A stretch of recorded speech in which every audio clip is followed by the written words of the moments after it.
Greetings, my name is John Wakefield and this is the presentation of my Capstone project entitled The Future of Electronic and Internet Voting in the United States. This presentation will go into detail about the logistics, benefits, and risks involved with implementing an electronic voting system in the United States. It is first important to establish the purpose of voting. According to author Bruce Schneer, first and most obvious, they are how we choose a winner, but second and equally important, they must convince the loser and all their supporters that he or she has lost. To achieve the first purpose, the voting system must be fair and accurate. To achieve the second one, it must be shown to be fair and accurate.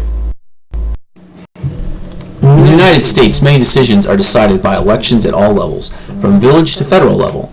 The rise of technology has provided many to complete tasks through electronic means such as banking and registration, making them more accessible and convenient. It is only natural to consider adapting such technology in the voting process, allowing and possibly promoting more participation by over 200 million eligible voters. In the last federal election, a little over half participated and cast votes, which leaves almost half of the eligible voters who did not. Adoption of electronic voting has many factors that need to be considered. Ensuring privacy as well as preventing voter fraud are top priorities. In order to successfully implement a program that protects the voting public while providing convenient methods in which they can exercise their right, it is important to understand the key terms. Electronic voting is defined by the U.S. Election Assistance Commission as any form of vote tabulation and vote submission utilizing electronic components, also notated as e-voting. Internet voting is also defined as any system where the voters' ballot selections are transmitted over the internet from a location other than a polling place to the entity conducting the election. Interest in electronic voting is not that high, with about 39% of Americans saying they would choose to vote from their desktop or mobile device if possible, with the bulk of those in favor of online voting being under 30 years old. In fact, voting in general is not trusted, as evident in a survey conducted by Harvard, which found that 29% of Americans were very confident that the ballots cast nationwide would be counted as intended, and only 2/3 of Americans were very confident that their own ballot would be counted as intended. In order to successfully implement any type of e-voting or internet voting program, it would need to have the trust and support of the public. The thesis statement of this presentation is that implementation of electronic voting in the United States would be beneficial for democracy, as it would not only create a more convenient method of voting for eligible residents, but would also provide a secure and controlled means of doing so. In the United States, there have been efforts to employ internet voting on small scales. There are 32 states with some form of electronic transmission of ballots over the internet. Currently, Alaska is the only state to allow any absentee voter to submit online, while states such as Missouri and North Dakota allow for military members who are overseas to vote online. West Virginians serving in the military and their families have already begun casting their ballots through a blockchain-based app on their phone. This provides not only the convenience, but the ability to those who may not have otherwise been able to vote.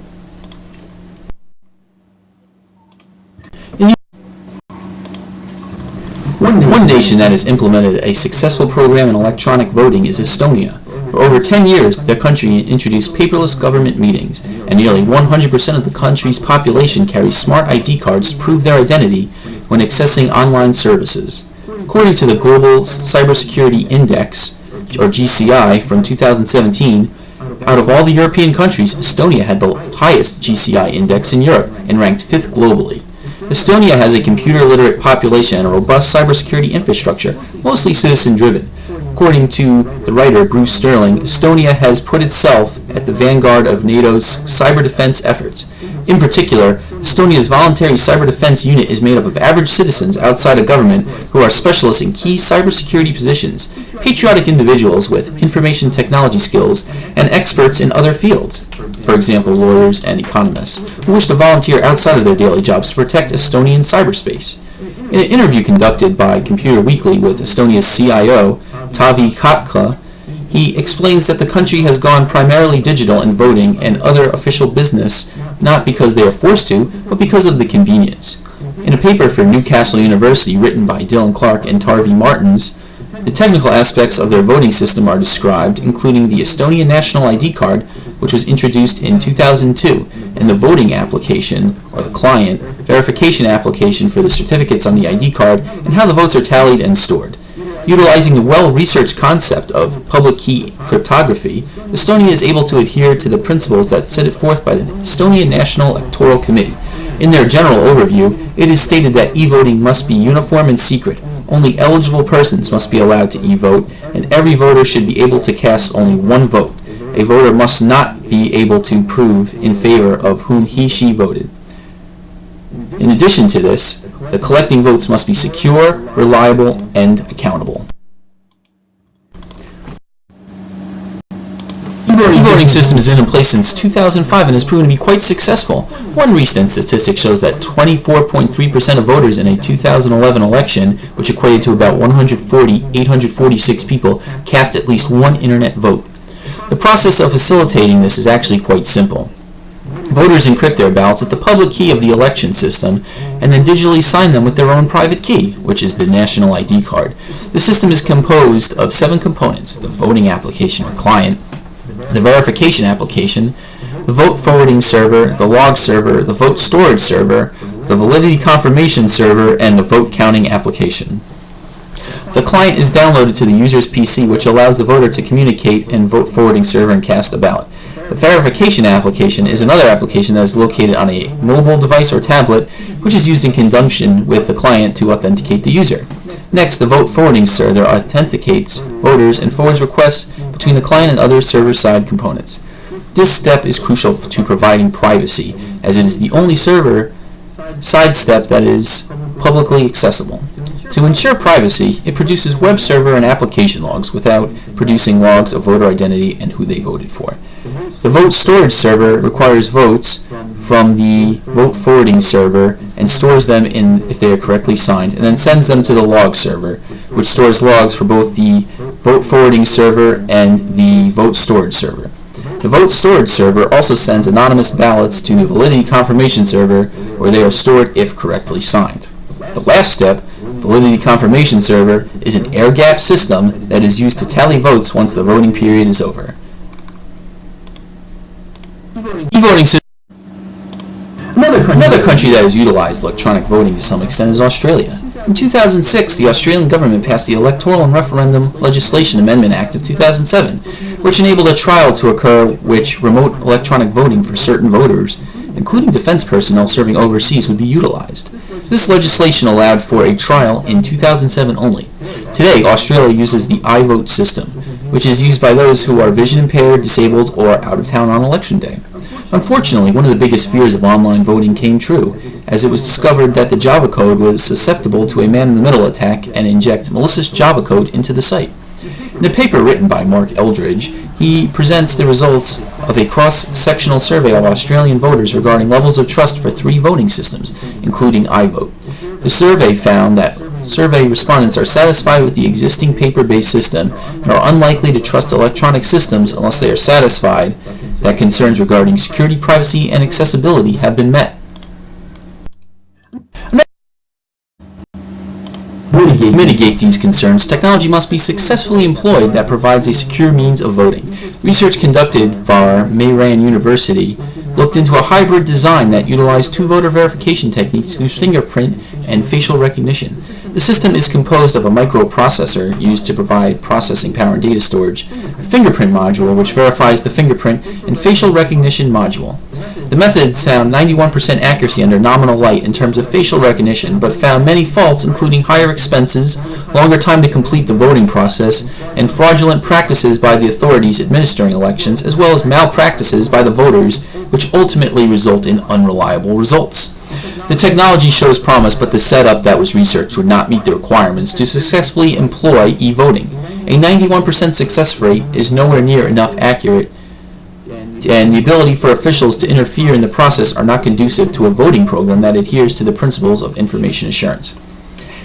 In an essay written for Bucharest University, cryptographic schemes throughout the process are looked at, and the conclusion was reached that while it will be expensive and time-consuming, properly implemented programs could build trust and improve active participation of citizens.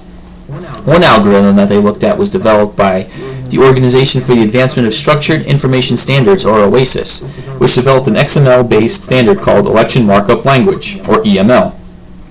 The standard defines structured data transfer between electronic voting system and electoral service providers for private or public organizations. The process of EML is in 3 steps: pre-vote, vote, and post-vote, which are in the diagram on this slide. Another technology that may provide secure transactions that could be utilized in online voting is blockchain technology. Alex Tapscott, the co-founder of the Blockchain Research Institute, wrote about the benefits of this technology and how it could be implemented in online voting in an editorial for the New York Times. He states that it is possible to build a workable, scalable, and inclusive online voting system and could build public trust through cryptography code and the collaboration among citizens, government agencies, and other stakeholders utilizing this blockchain technology. Blockchain technology is best described as a distributed database that provides an unalterable public record of digital transactions. One practical use for this is identity management. Similar to Estonia's national ID card, each blockchain user would have a personal key and use multiple data points of verification, such as a retinal scan, a biometric thumbprint, or their residency or their driver's license, that they could use to open the app and then cast a vote using their private key. The technology is already being utilized and was used for overseas military voters in the state of West Virginia in the 2018 midterm elections. The logistics and technological breakthroughs are important to fine-tuning a successful voting program, but another element that needs to be researched is the psychological aspect of how e-voting and internet voting will be received. A paper written for Telcom University explores the emotional and psychological effects of computer-mediated communication, or CMC, in voting, and found that the results displayed privacy concerns and perceived benefit have influenced personal data protection significantly, and the success and failure of electronic voting implementation depend on the fulfillment of the voters' needs on privacy and personal data protection. In order to fully gauge voter interest in such methods, polling and psychological research are necessary to recognize if public perception is in favor, and if not, what can be done to specifically improve their views. After all, voters are the consumers in this program, and ultimately the success of any electronic voting program will require their interest and approval. Overall, there are many risks and concerns with electronic voting, with the main concerns being the privacy and integrity of votes online. Estonia can be looked at as a successful case in which it was utilized, but to implement it in the United States would require it to be a much larger scale due to the greater population and the areas that are covered. One of the biggest hurdles will be to generate trust in the public, and the only way to accomplish this is to successfully implement it on smaller scales first. Unfortunately, there are lots of examples in which the technology was flawed, and the process did not create a system which facilitated the tenets of information assurance, which are confidentiality, integrity, and availability, and to provide positive authentication. Estonia's program is the best example of the system done right and has proven to work. Looking at the technology that has been or is being developed for authentication, there are many promising breakthroughs that can be utilized in voting. The biggest challenge will be implementing such technology in a way that it addresses any privacy concerns and reliability concerns as well. Authentication technology is utilized for many reasons, and it is very possible that technology such as blockchain, which is designed for other purposes, may provide the security and accuracy that is required. The other challenge once the plan and technology are designed are to gain the public's trust and support. This may be the hardest part, as research demonstrates. There are many reasons to doubt such technology. In order to display the competencies of such programs, small-scale elections will need to be accomplished with no problems, and it will be extended from there. Starting with absentee ballots is an excellent start, and once there is proven to be efficient and safe, it can be moved to early ballots and expanded even more. There are many positives to electronic voting, such as convenience, time, and security, and if implemented correctly and ultimately, it may be easy enough to accomplish at home, which may create a higher voter participation. E-voting and internet voting will benefit democracy once the technology is correctly implemented and it gains public acceptance. Thank you for viewing my presentation. It's been a pleasure broadening my knowledge in cybersecurity with all of you. The following 3 slides are going to be my references that were utilized in this project. I wish you all the most success in your future, and again, thank you for watching my presentation.